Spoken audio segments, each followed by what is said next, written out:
Yo, they was asking me about, no, be careful.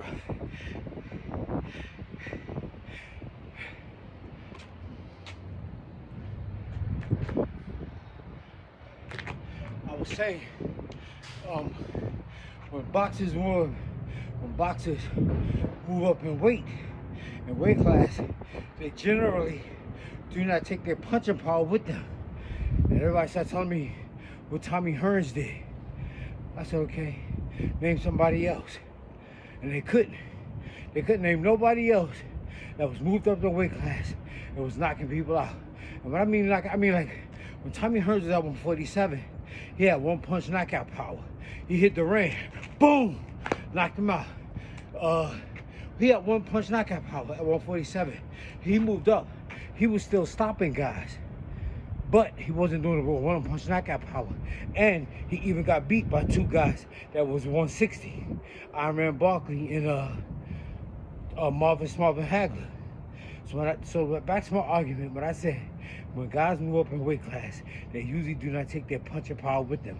Manny Pacquiao moved up, and Henry Armstrong moved up, and they fought different. They wasn't that one punch knockout power.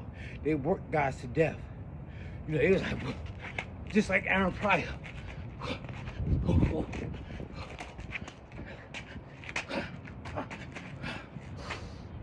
They worked guys. They hustled them. They out-hustled guys. And that's not to take anything from them. I'm not saying that. I'm just saying when you move up in weight class, you do not have that one punch knockout power anymore. Everybody that moves up stopped knocking guys out. Floyd was knocking guys out at 135. He moved to 140, 147. He was still beating guys, but he wasn't stopping them. Knocking them out.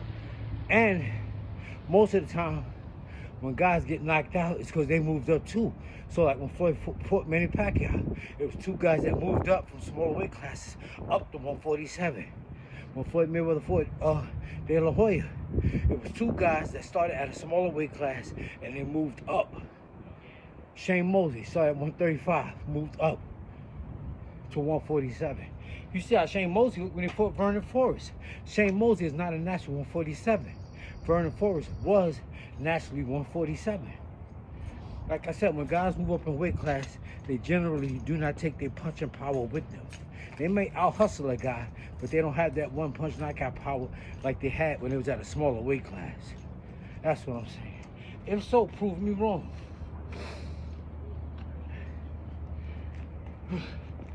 Prove me wrong. Only guy y'all can name was Tommy Hearns. That was one out of a million. That's an exception to the rule. That's an exception. Tommy Hearns is an exception. And even still, he didn't have one punch knockout power. He was still knocking guys out, but it wasn't like he was doing it when he was at 147. That's why they call him the hitman, because at 147, he was a hitman. He was hitting guys with one punch and knocking the shit out of them.